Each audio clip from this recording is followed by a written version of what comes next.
This time on Road and Race, I get my car ready for some track day action by upgrading the brakes.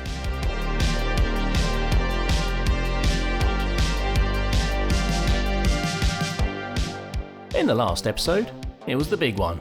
I whipped off the gearbox and replaced the IMS bearing. In this video, I'll be making sure my brakes will be up to the task when I do a track day in a few weeks' time. I've got the track spec Bluestuff pads from EBC and flexible lines and high temperature brake fluid, all of which I'll go into more detail a bit later. But first, there's still a few bits to finish off with the brakes, so let's go around the car and I'll show you what's left to do. Here on the front passenger side, just got the flexi hose to install here to the caliper and change the pads. This hard line down here is looking all right, so you won't need to replace that. Onto the driver's side rear, here you can see the hard line I made up. And here's the other flexi line that replaces the standard hard line. When I had the gearbox off, I fitted that. Got the pads to replace. Discs need replacing because they're below their wear limit. And this little hard line down here also needs replacing. Here we can see that the hard line that goes to the caliper has lost its protective paint coating and is just starting to rust. And since we have to take the caliper off the car to change the brake disc, I might as well swap these out. On the passenger side rear, it's pretty much the same situation. Hard line needs doing, pads need doing, disc needs doing. There's no hard line from the caliper, so I need to quickly build one of those. I need to remove this old flexi, and I need to run the new flexible hose that replaces this hard line here. And here it is. This is the stainless braided hose that runs from the midsection and replaces the existing hard brake line. And finally, driver's side front, all it's to do is pop some new pads in. So let's talk about the brake pads I'll be fitting. These are Bluestuff pads from EBC. I've been using them for over 10 years now, and they're really great. If you're going to do a track day, then your brakes will get pretty hot, so you'll need a pad that can cope with those kind of temperatures. The Bluestuff pads can take up to 550 degrees C, which is pretty hot, to be fair. I've used them in my old Boxster, my 350Z, and I've never had any issues, any fade, or any problems like that when I've used them. If you're using them day to day, they do work great from cold. They don't make any noise, they don't squeak or anything like that. EBC do a range of different pads, they're all different colours. A few people have asked me what they're all for and what the best use of each one is, so I've done a little summary. Ultimax 2 are your standard OE replacement pad and EBC's lowest cost offering. Green Stuff offer the improvement of lower dust and a better cold bite. Red Stuff pads have EBC's lowest dust and disc wear. These use zero steel fibre, instead using less aggressive fibres such as Twaron and Kevlar. These are easy to wash off wheels and do not etch into the lacquers or alloy. Yellow Stuff pads are more resistant to heat and fade, so can handle more aggressive and frequent braking.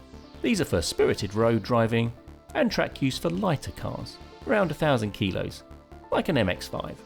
Bluestuff are your road legal track day pad, can handle massive heat without fade. I'll also be fitting new flexible brake hoses, mainly because I'd cut the old ones off the car because they were all seized. Even if they weren't kind of impossible to remove, I still would have replaced them anyway because they're getting on 20 years old now, and you know, peace of mind and safety, it's probably best to replace them, isn't it? These lines from EBC are made from stainless steel and should give an improved pedal feel over rubber ones. And lastly, it's not just the brake pads that need to cope with increased heat at the track, it's the brake fluid too.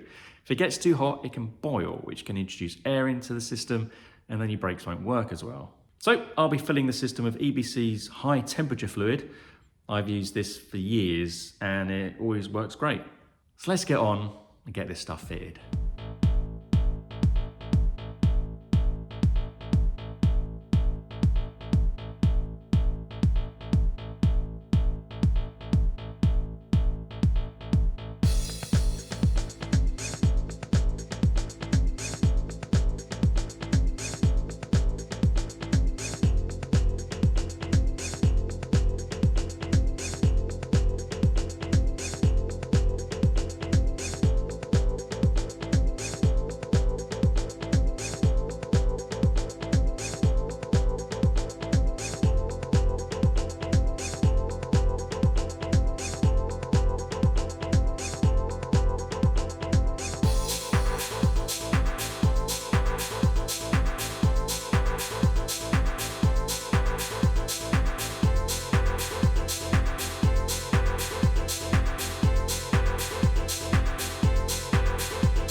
only the passenger rear side brakes to do now.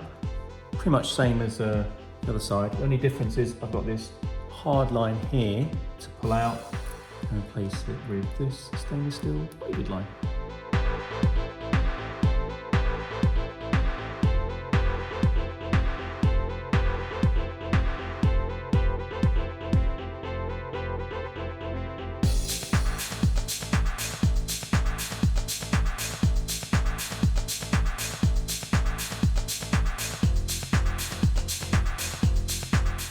We have the passenger rear all finished.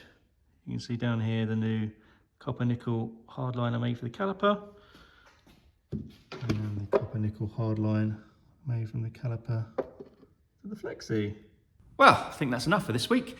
Next week I've got a number of things to do to get this stuff finished. So that I'll be filling the system with brake fluid, bleeding the brakes, bleeding the clutch, which I've never done before. So will be a first for me.